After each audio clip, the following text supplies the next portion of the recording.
First off, I'd like to congratulate all the inductees today. This is truly a great honor for all of you.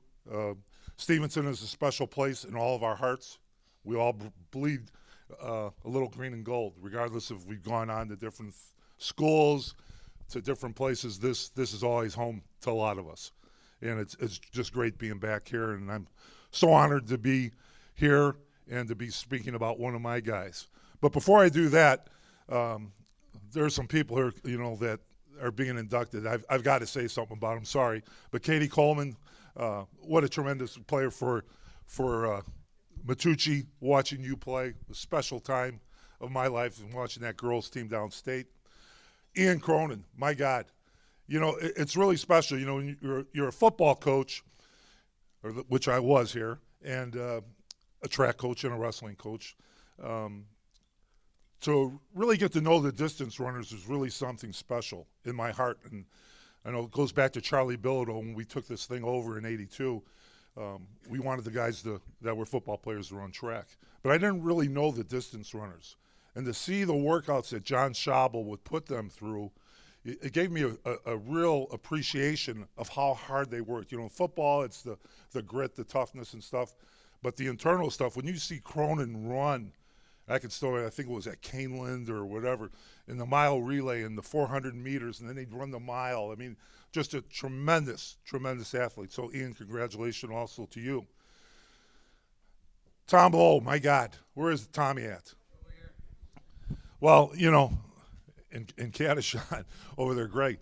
But Tom and I, there was times when we were like brothers going at it a little bit in that training room when somebody said, "Hey, he can't play tonight." I go, "What the hell are you talking about? He can't play," But probably the greatest thing about Tommy, I think it was 1989, if I remember correctly, we had a fullback by the name of Mark Robich.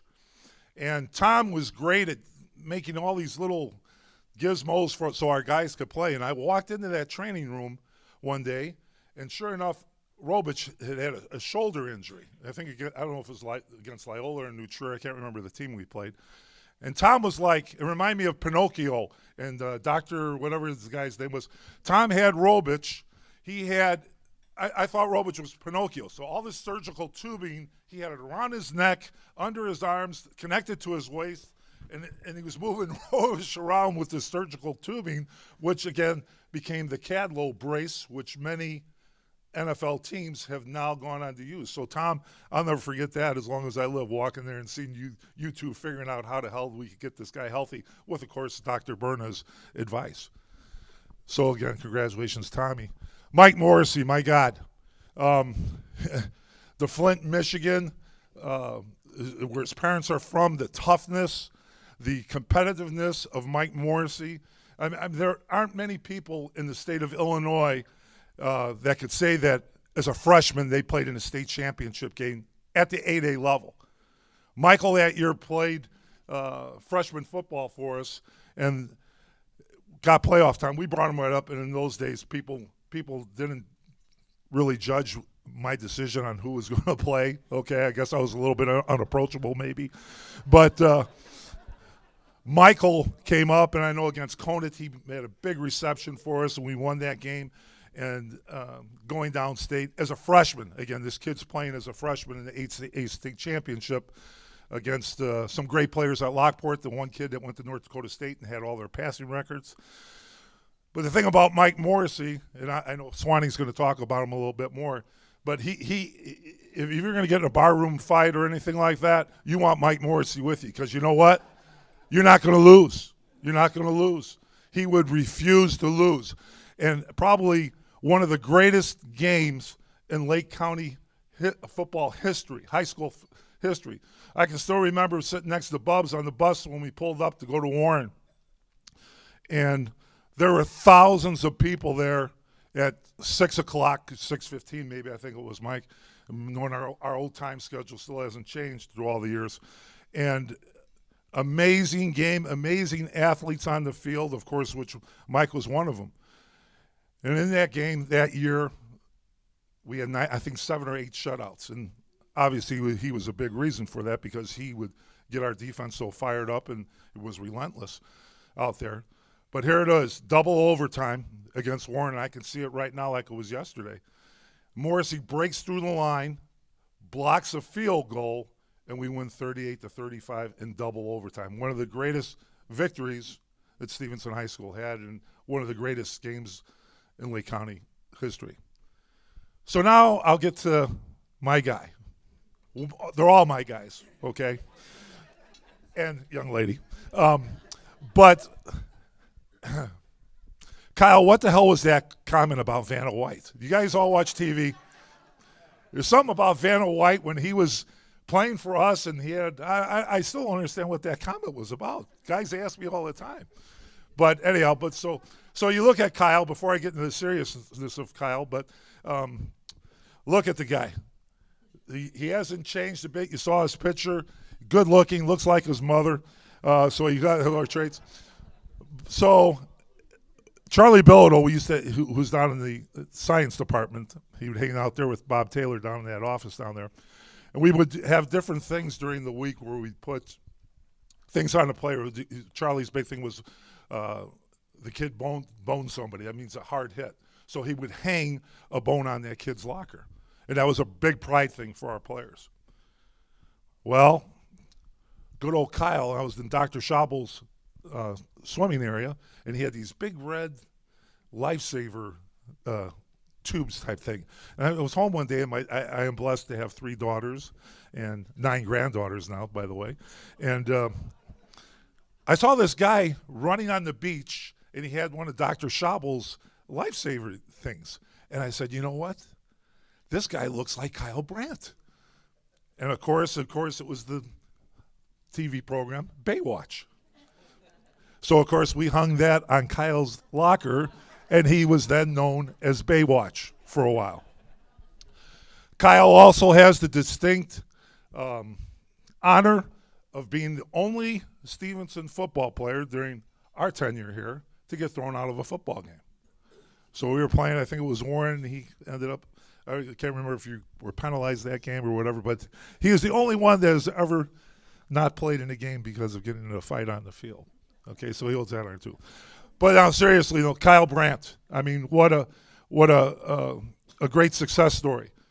From leaving Stevenson, where he had a tremendous career. We were blessed with many great players during that 96 team. Many great players, of which, we were just talking about Skibitsky, Clancy, Corcoran, Ray Shea, Sean Coughlin, who's coaching at Eastern Michigan right now. Just a tremendous amount of great players. You talk about Kyle Brandt, toughness, great student in school, great charisma, somebody that everybody in the school would rally around. It was a great time at Stevenson High School. And I don't know what it's like now, but boy, what a tremendous following we had. And it was the girls' athletics, the men's athletics, our football team, it was unbelievable time. The 95 team that he was on, we lost to York in a tough game. But just his work ethic that continued after when he went to Princeton. And then he's at Princeton, and he's in his dorm room or his apartment, and then all of a sudden, before you know it, he's on TV shows, okay? And then he's on Days of Our Lives, and then he's with the Jerry Rome Show. And, of course, now he is on every morning. So it's a blessing. I get to see his face, his beautiful face, lovely face, every morning. I turn down, and I'll tell guys that I'm coaching. I said, that's one of my guys. And they go, Coach, really? I go, yeah. I said, he was a hell of a player. And, we run robust. I'm blessed to have another opportunity to coach some young men. And, yes, we do run our offense, our Stevenson offense, which is a disciplined offense, a toughness offense. And when you play us, you better get ready because we're going to come after you. And Kyle Brandt is a great example of that. So as time has gone on, Kyle is blessed with a son now. And I can't say enough about him. He was very special. I know Tom Bauman would get very excited when Clancy and Brandt when they played for us with Newcomb. Just a tremendous player. And he has grown into the man that I thought he would be. I didn't know for sure if he'd be a movie star or a state senator because he could have gone either way because he's a tremendous speaker. I like to believe that when he does his angry run thing on his show, that's a little bit of Stevenson behind him, because believe it or not, Kyle Brandt had a lot of angry runs for us here at Stevenson. So as I always told our players, what you give is gone, what you hold back is lost forever. Kyle Brandt has not held anything back, and we're all so proud of you. So Kyle, come on up here and have your time. Kyle Brandt, number 40.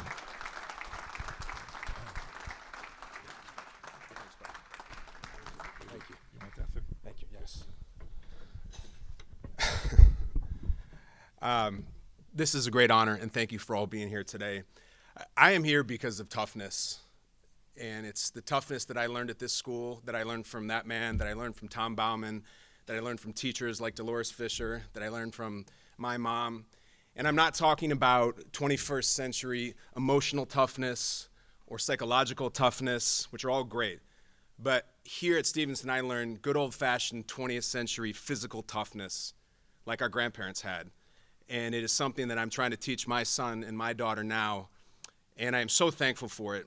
And I also remember the specific moment, even the specific day that I learned Bill Mitz's version of toughness, and it's the reason I'm here today.